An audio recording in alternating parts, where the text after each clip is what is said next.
Salut les gars et bienvenue dans cette nouvelle vidéo où je vais vous partager mes 3 piliers qui vont m'emmener au bout de mon premier marathon le 29 mars et de ma course de 160 km le 28 juin. Mais reste ici parce que si tu t'abonnes à mon compte YouTube et Instagram, je peux t'offrir une Garmin. Ouais, une Garmin le 28 juin quand je cours 160 km, quand j'en termine avec la course, tu es abonné, je fais un tirage au sort et je t'offre une Garmin. Alors ces 3 piliers, je pense qu'ils sont importants parce que je les ai pas mal étudiés, analysés et surtout je les utilise depuis un long moment. Et j'ai déjà fait un semi-marathon en 1h38, celui de Bordeaux cet hiver. J'ai fait un Alpha Ironman en 6h23 à Vichy. Et j'ai complété le challenge de David Goggins, le 4x4x48, c'est 78 km en 2 jours.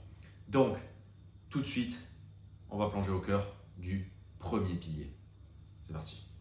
Ah, et si tu penses qu'il en manque ou qu'il y en a d'autres, je t'invite à le mettre dans les commentaires. On pourra en discuter toi et moi.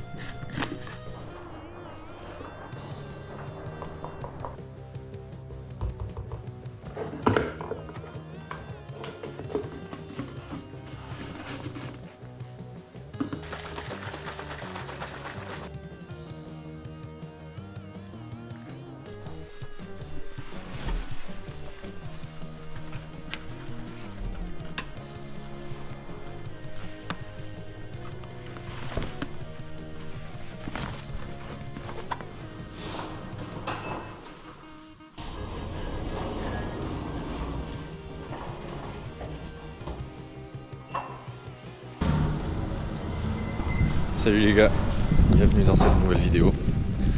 Dans cette vidéo, je vais vous parler de mes piliers fondamentaux pour mon entraînement à mon premier marathon d'Arcachon et aussi surtout pour le 160 km que je vais courir. Pour l'instant, run à la muscu sur tapis.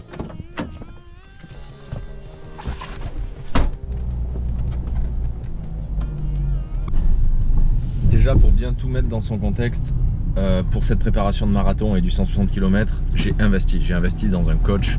Donc déjà, ça fait pas partie d'un pilier pour moi, mais la première des choses, c'est de faire exactement ce que le coach me dit de faire.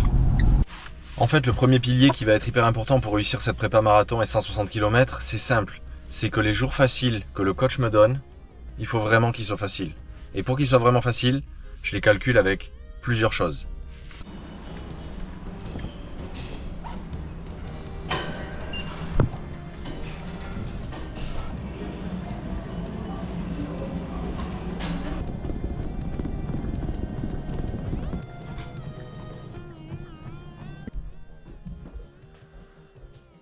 Le premier facteur pour savoir si un entraînement est facile ou pas, c'est la fréquence cardiaque. Et donc, évidemment, je vais regarder. Sur mes 2 derniers runs easy, le premier, il était à 5,37 durant 50 minutes. Fréquence moyenne cardiaque 134. Notamment, j'avais fait encore plus. J'avais fait notamment 15 minutes à 5,10. L'autre easy run, celui de ce matin, et tout dépend en fait finalement de la forme du jour. Celui-là, je l'ai fait à 6 pendant 45 minutes. Fréquence cardiaque moyenne, 134. C'est hyper important quand les entraînements sont faciles d'avoir une fréquence cardiaque basse et facile du coup. Maintenant, on va être clair. La réalité, c'est que la montre au poignet, la fréquence cardiaque, c'est un indicateur, c'est mieux que rien. Mais honnêtement, c'est pas incroyable. Donc pour ça, moi ce que j'ai acheté et il est en train de sécher, parce qu'on peut le laver, c'est le moniteur de fréquence cardiaque qu'on peut mettre sous les pectoraux. Il y a des capteurs qui viennent directement sur le cœur, donc évidemment on n'est pas dans un laboratoire, mais c'est quand même beaucoup plus précis, notamment pour les séances difficiles ou surtout sur les séances où on est à allure marathon et la fréquence cardiaque là est très importante à monitorer. Honnêtement, sur un run comme ce matin, 45 minutes, facile, je mets que la montre et ça suffit.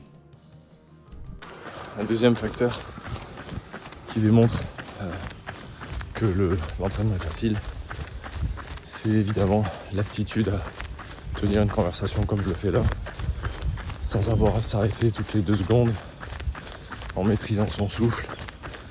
Alors évidemment, quand on discute, la fréquence cardiaque va monter. Là par exemple, je suis à 5,55, Et je suis à 140. Que ce soit easy.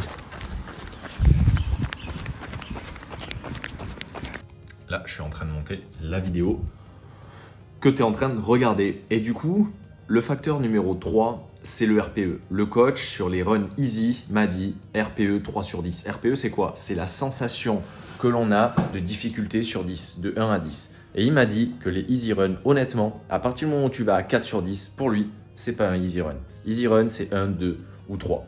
Donc, c'est-à-dire que tu rentres chez toi, tu as l'impression que tu n'as même pas couru. Mais c'est ça, la clé. Car ça emmène au point facteur numéro 4. Le facteur numéro 4, il est méga important parce qu'en fait, ce facteur numéro 4, c'est le contrôle. C'est-à-dire que c'est toi qui dois contrôler ta course à pied et pas l'inverse. Et en général, si tu cours trop vite ou que tu fais tout n'importe comment, bah, c'est la course à pied qui te contrôle. C'est pas ton cerveau. Mais ça, la réalité, c'est que c'est souvent dicté par l'ego. C'est-à-dire, je veux montrer que je cours vite, je veux montrer que je le fais bien. Les réseaux, comme ça, je vais pouvoir dire que je cours rapidement. Et en fait, tu vas juste faire une chose. Te blesser, te dégoûter et pas progresser. Un des aspects les plus importants pour cette préparation marathon et 160 km, ça va être le côté nutrition. D'ailleurs, je viens juste de finir un appel avec un nutritionniste, mais ça, je vais t'en parler juste après. C'est pour la marque de nutrition que je suis en train de fonder. Tous les matins, je commence par manger des fruits. Donc là, c'est une poire. Je vais manger aussi un fruit de la passion.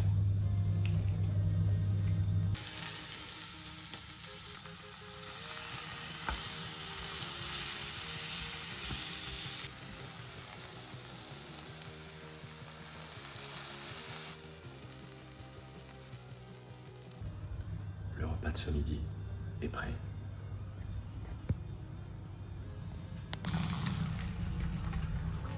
Place au petit-déj.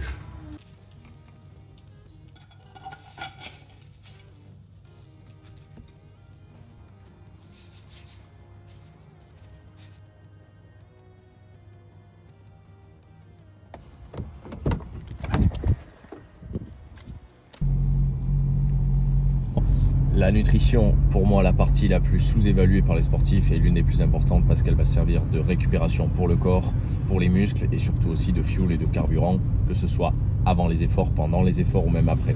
Et que ce soit la nourriture du quotidien ou la nourriture intra-effort, c'est-à-dire tout ce qui va être boisson isotonique avec des électrolytes, des glucides, etc. Donc évidemment, il y a la nourriture du quotidien et la nourriture pour le sport spécifique et ça, je vais en parler. Pour l'heure, je vais chez Cyprien à 9h30. C'est pour ça que ce matin, je me suis levé tôt, comme d'hab, et que je me suis fait à manger parce que ce midi, je bosse au tennis, j'ai pas le temps. Donc, je me suis fait la gamelle pour m'organiser, justement parce que la nourriture est très importante et je veux pas manger à l'arrache. Et la nourriture est importante sur 2 points, la qualité et la quantité qu'on consomme. Pour la marque de nutrition, pour les sportifs d'endurance que je suis en train de lancer, je vais partir sur une poudre qui pourrait servir avant l'effort pour donner du carburant aux athlètes, pendant l'effort pour leur donner le fuel dont ils ont besoin pour continuer et atteindre leurs objectifs, et surtout le côté récupératif avec les minéraux et l'hydratation et pour la récupération aussi après. Donc là, j'arrive chez Cyprien, on va bosser pendant 1h30, on va bosser sur la plateforme de marque et sur le cahier des charges pour avancer avec les laboratoires. Bon, je sors du rendez-vous avec Cyprien, ça fait 1h30 qu'on a bossé sur la plateforme de marque. Lui va s'occuper de challenger un petit peu cette plateforme de marque et de la rendre un peu plus digeste avec tout le travail que j'y ai fait en amont dessus pour que ce soit assez clair. Le nom de la marque est en train de se dessiner et en fait, grâce à cette plateforme de marque, tout va pouvoir découler derrière, que ce soit comment on va communiquer, quels mots on va utiliser, qu'est-ce qu'on va mettre en avant comme type de produit, même sur le moyen long terme. Et la deuxième chose qu'on a fait, c'est qu'on a commencé à avancer sur le cahier des charges à remplir pour les laboratoires qu'on a eu. On en a eu 2 au téléphone pour que ça puisse commencer à avoir de l'avancement sur des sujets qui sont les formulations, des tests, des prix, etc. Donc ça, c'est cool, ça avance. Les gars, c'est ça aussi, la vie rapide, il est 11h, il faut que je mange. Je me suis préparé à manger ce matin. Tôt, j'avais pas le choix et là vu que je bosse à midi, il est 11h, bah les gars, ça va manger un petit peu dans la voiture avant d'aller bosser.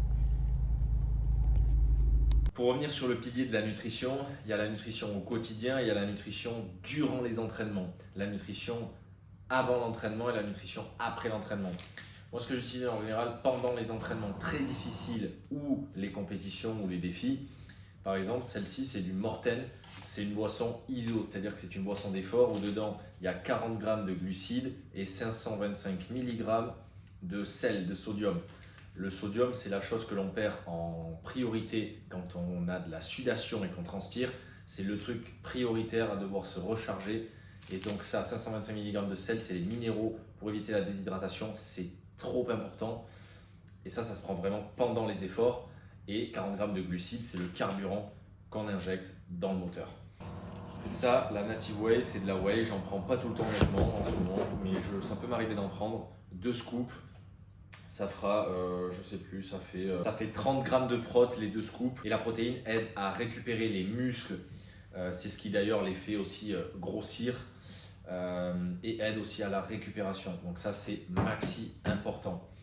À évidemment préconiser d'abord la protéine de la nutrition au quotidien. Ça, c'est un supplément, hein, ça ne remplace pas évidemment. Ça, c'est un gel, 24 g de glucides. Ça se prend vraiment pendant les efforts pour mettre du carburant dans le moteur. Ça, c'est un petit peu de vitamine D3 et j'ai aussi des oméga 3, du magnésium, mais en ce moment, j'en ai plus. Sinon, j'ai aussi une boisson d'effort de cette marque que j'aime beaucoup. Pareil, il y a 350 mg de sodium et 20 g de glucides. Il suffit de prendre 2 scoops, ça fait 40 et ça met déjà un peu d'essence dans le moteur. Honnêtement, la nutrition, ça va être un pilier fondamental pour le avant, le pendant et l'après réussite du marathon et 160 km notamment. Bon, maintenant, si tu le veux bien, je vais t'emmener sur mon pilier numéro 3, celui qui va m'éviter de craquer pendant le marathon et m'éviter de m'effondrer pendant le 160 km. Je ne sais pas si tu as une idée, mais souvent, il est sous-estimé. Autant que la nutrition. Je ne sais pas si tu as une idée. Dis-moi en commentaire si tu as trouvé. Entre-temps, on y va. Ah, il y a un truc que je ne t'ai pas dit pour toute la nutrition liée à l'effort avant, pendant et après. Le plus important, c'est d'essayer. Il y a une anecdote qui est hyper parlante. C'est un Français, champion du monde de triathlon, Sam Laidlow, le jour d'une course qui a testé sa nutrition. Il a eu des problèmes d'estomac. Même les amateurs, le truc le plus important, c'est de tester à l'entraînement sa nutrition avant, pendant et après pour savoir ce qui marche pour toi, pour savoir ce que tu aimes, pour savoir si tu valides les textures, les goûts, les tarifs, les qualités, etc. Donc, essayez. Non pas le jour de la course, mais en amont. Avant un gros entraînement, pendant un gros entraînement. Ça fait la différence.